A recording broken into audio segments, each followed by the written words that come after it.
Good morning. Good morning. Hi, this is Dr. Deborah D. Roebuck, the Menopause Whisperer. This is day 2 of our, I would call it pre-work for our upcoming spring boot camp, which will be next week, next Friday, and next Saturday. We're going to have a whole bunch of fun. But let's talk a little bit about what we talked about at our first. Now, the whole issue or the whole concern that we're addressing is spring cleaning. Now, I thought to myself, okay, every quarter we need to be doing a reset or a refreshing of our intents and ideals and our concept that goes right along with the seasons of life. We've so much during the winter, try to stay warm, try to do all the things we need to do. But let me tell you, it is now springtime and we're moving towards summer. I want us to have fun, but sometimes you can't have fun if you got a whole bunch of clutter. Now, I am not the expert in this. This is a day by day by day thing that I have to do. I have to work at. So, what we talked about the other day was about slay sabotaging menopause mindsets. We talked about 4 steps. Now, what's the mindset? We should, we should, we should, we should. Well, I'm tired of shoulds. But let me put it this way, the shoulds that are negative. Let me just go over it real quickly because today we're talking about going room by room of our temple or about who we are to get ready for spring and for summer of our lives. I'm not just talking seasons here. Sometimes we believe that being in menopause, no longer having our periods, that we're done. There's no more for us to do. And research has said that is the most critical part of our life these next 20, 30, 40 years. Why? Because we're going to make the greatest impact. You ladies have such dynamic aspects of yourselves. You've had dreams. Some of us had dreams since we were 5 years old, 15, 25, 35. Okay, now we're 45, 55, 65, and some of us are 75. Who says that your dreams cannot be fulfilled but you? So that's when we were talking about sabotaging. Say, for example, I should self-talk that was negative. I should be everything to everybody. I should be perfect. I should be doing 50 million things and be able to multitask and have everything done right. That is not humanly possible. But we've been socialized, we've been placed in a mindset that we think all this must be done. So I said, identify the I should.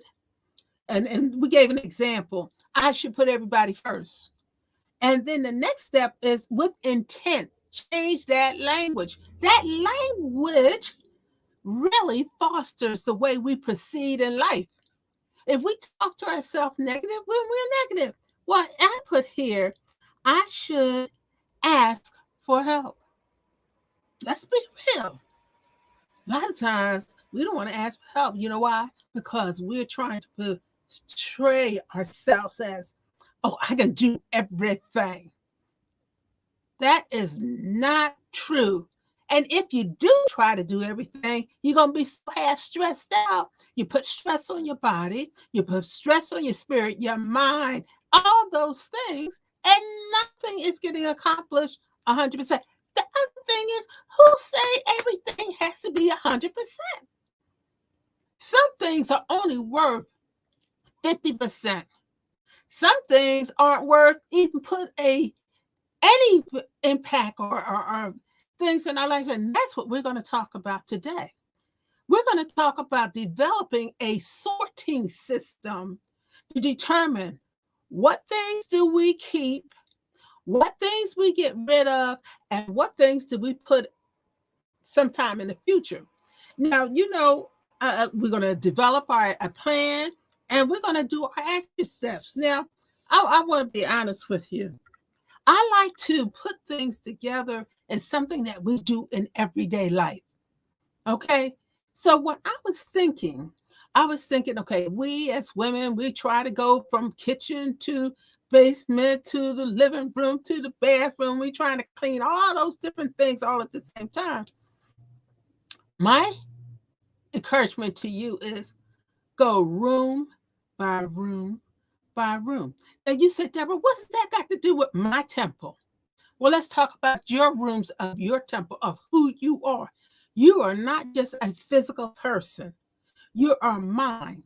When we talked about that self talk, how you think, a lot of times is not only how you think, it's about what kind of values you have, what kind of beliefs you have, the way you look at things. Some of y'all are looking at things like y'all not looking at it full with both eyes. You kind of one eye, and even that one's kind of squinched up. Come on, let's open our eyes. Let's see exactly. Okay, now here we talked about going room by room. I'm going to tell you what your room by room is of you. Your mind, we said that. Your body, your spirit. You got to include the spiritual aspect of yourself. Your social relationships, especially menopausal women, because we do things for everybody, whether you're young, you're old, and we're sandwiched in between. And everybody's pulling this way, and then they're pulling this way, and you don't know what way to go. And your emotions. How do you think about yourself? What do you see yourself as? Now, when I was, I'll be honest with you, at times I get up a lot of times, I get up in the middle of the night because many women who are in our age group or going through menopause, shifting of hormones, our sleep is disturbed. And oftentimes, people who are in sleep usually say, don't do a whole lot of things, go right back to bed. So, what I did is I picked up a book. Now, I bought this book a long time ago. Now, I know y'all got stuff you have never looked at. I picked this up. It was called 40 Questions to Change Your Life by James Madison, not Madison, Mason. So when I looked at this, I said, well, what are some of the change of life questions or things I'm going to change? Because, we're going through the change. So one of them was, if you could now, what would you work on right now? And what are we talking about? We're talking about decluttering things so that we can move on, so we won't be stuck. You wonder why you're stuck? You got too much stuff going on. And then the next question, which I think is fabulous, what's your favorite excuse? And why are you still using it? I'm going to say it to you again. What's your favorite excuse why you can't get things done? Why you're not accomplishing stuff that you need to do right now? And why are you still using it? Now, it hasn't worked. You've been using the same old line since you've been, I'm going to give you a break, since you've been 40. Well, and I got to, and this and this and this. Come on, wake up. That excuse has not gotten you nowhere. If at all, it's gotten you frustrated. So now I'm going to say, what's your excuse for today? Really thinking about getting organized so we can move into the spring and getting so organized that we are getting unstuck. Now, I'm going to tell you what I did. Again, I look at life situations. I talked about our different rooms in our body. Could be Some of us, our emotions could be like the kitchen. Our basement could be what's going on with our body. Equate it. So what I did this morning, I said, okay, if I was telling somebody to declutter, what's one of the things I would do? And guess what? I told people you should have three different categories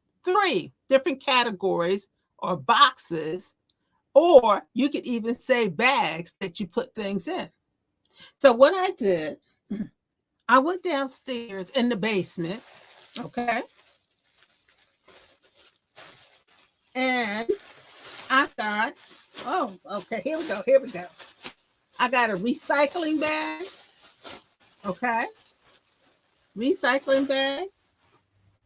I got one of these heavy trash bags. Okay, I'm gonna open this up because we're gonna put some stuff in there, right? We got this, okay, and then I thought, something I got from the dollar store. I got a laundry basket. Now let's think about this. If we're going to talk about three different categories, let's talk about first of all how we're going to sort. You decide on each area of your life where there's a hot spot that you can't get anything done. The very thing that's keeping you stuck. So it's either you're going to keep it or you're going to pay special attention to it. And you're going to say, well, maybe I need to just get rid of this. Or else it's number three. Or I'm going to store it for something else. Now, you're probably saying, now, Deborah, what does these three different kind of bags got to do with these three different ways that we're going to develop our sorting system? How are we going to get unstuck? Okay, I'm going to start off with the first one. I might go in one of my rooms and I might say, I'm going to get rid of some stuff. That's my black trash bag. What kind of things am I going to get rid of that really is doing me no good? And I just need to toss it. Now, you could think of it from mentally, emotionally, physically, in relationships. Some of us, okay, I'm going to be daring. Let's take some of our relationships that we need to just get rid of. Now, I'm not talking about your best friends, but sometimes we entertain people through gossiping.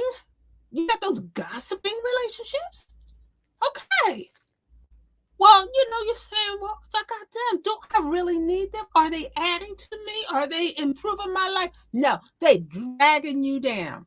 Now, you've been on the phone talking to certain people all winter long, talking about stuff that don't make no difference to nobody, but y'all enjoying. Put that in this trash bag. Stuff it down. And you might say to the person, I love talking to you, but let's talk about something positive. I'm not telling you to cut the person off at the neck or at the knees, but you can change that way of talking, that very thing that's causing you to have mental strain. Get rid of that. Get rid of that. Okay. The next thing is I'm going back to this now. I just want to highlight this because I wrote all this stuff down. Then you got the group of things that's called, okay, I want to keep these things. I really want to keep these things.